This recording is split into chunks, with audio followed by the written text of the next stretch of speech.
Racikan Berita 1.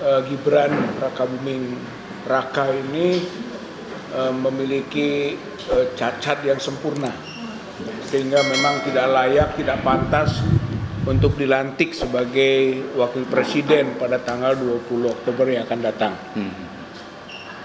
Kesempurnaan cacat itu, bahasa Arabnya itu aib tamaman, atau bahasa Inggrisnya perfectly flawed, cacat sempurna. Cacat sempurna. Pertama, cacat demokrasi.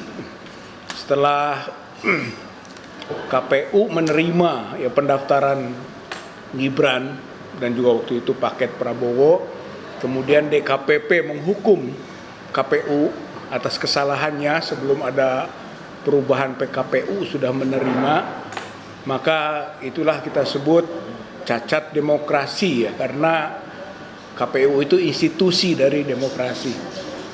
Yang kedua adalah cacat konstitusi, yaitu ketika Mahkamah Konstitusi membuat aturan yang menjadi kewenangan DPR seharusnya, itu putusan MK 90, bid'ah itu nambah-nambah gitu ya, sehingga Gibran lolos. Saya kira kemudian jadilah kualifikasi bagi Gibran itu cacat konstitusi. Yang ketiga, cacat hak asasi, karena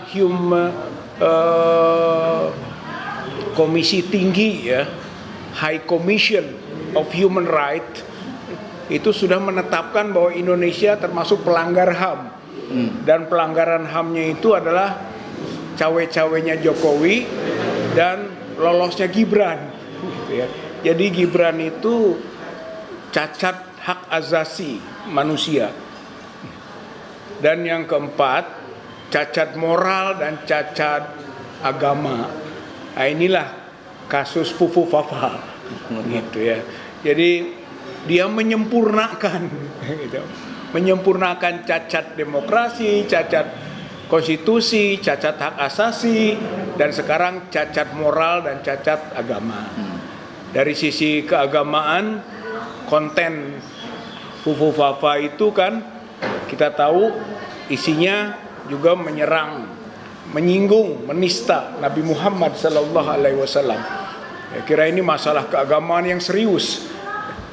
Dari segi moral, ya ada eksploitasi seksual, ada penistaan terhadap tokoh dan institusi, pokoknya tidak layak dilakukan oleh manusia yang sehat, gitu ya. Sampai-sampai ada yang meminta periksa dong, gitu kan, kesehatan mentalnya Gibran. Saya kira kasus Fufu Fafa ini menjadi multidimensional sekaligus menyempurnakan cacatnya Gibran. Ya. Aspek hukum, ya gitu, konteks Fufu Fafa jelas. Pakar hukum tata negara Pak Refli Harun mengingatkan itu pelanggaran berkaitan dengan Undang-Undang Pemilu, Undang-Undang Nomor 7 tahun 2017 pasal 169J, yaitu tidak memenuhi syarat karena melakukan perilaku yang tercela. Perilaku tercela itu menurut pasal 169J Undang-Undang 7 tahun 2017 itu menjadi syarat bagi presiden wakil presiden. J 169J gitu kan. Jadi seperti itu.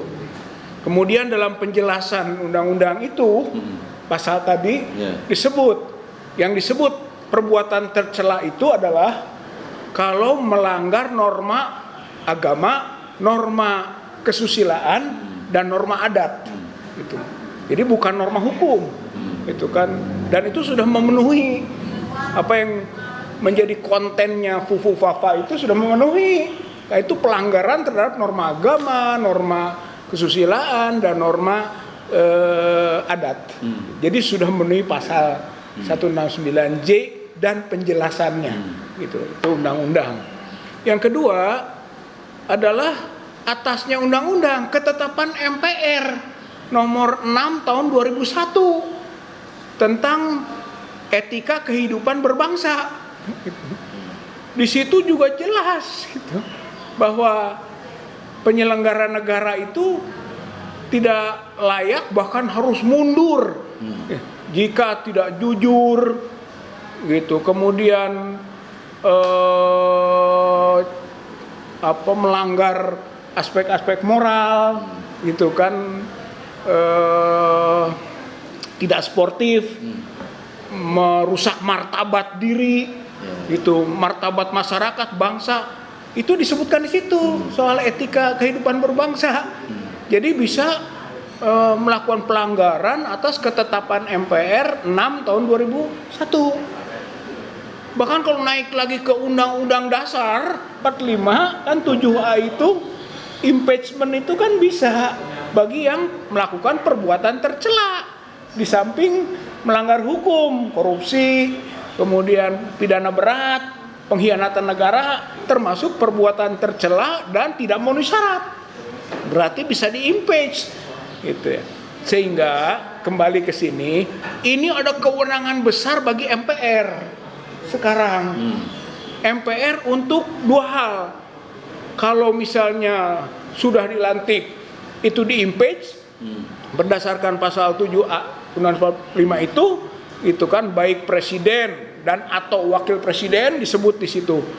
Cuman jalannya panjang, yaitu melalui DPR dulu, terus ke MK, baru ke MPR gitu. Jadi kalau misalnya setelah dilantik baru diberhentikan, PR-nya banyak. Bakal akan ada demo-demo besar gitu kan, dan ini sebenarnya merugikan presiden kalaupun presiden dilantik. Itu kan dia akan menghadapi pekerjaan rumah yang sebenarnya tidak perlu. Baru dilantik sudah didemo oleh publik gara-gara urusan Gibran gitu ya.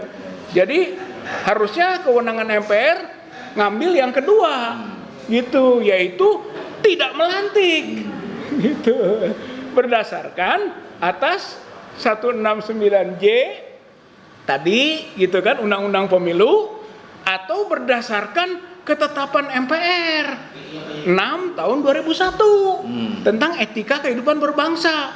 MPR itu aja dasarnya tidak memenuhi persyaratan, sekaligus ini menyangkut kewajiban MPR untuk melaksanakan ketetapan MPR tahun 2001 nomor 6, bahwa dia diperintahkan untuk melaksanakan gitu Pak.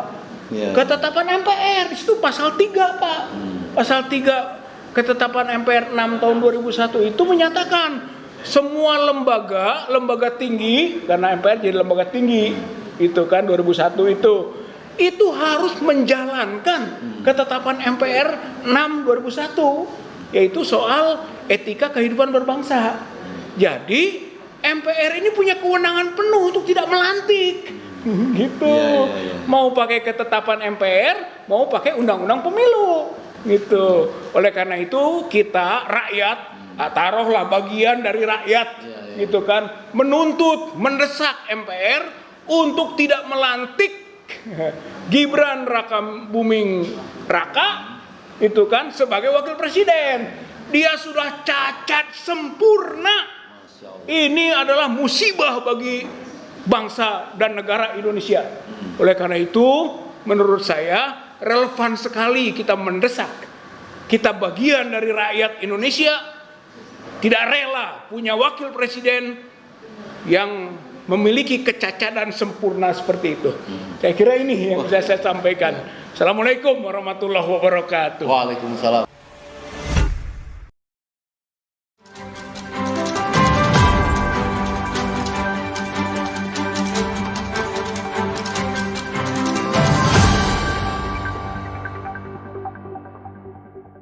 Racikan Berita 1.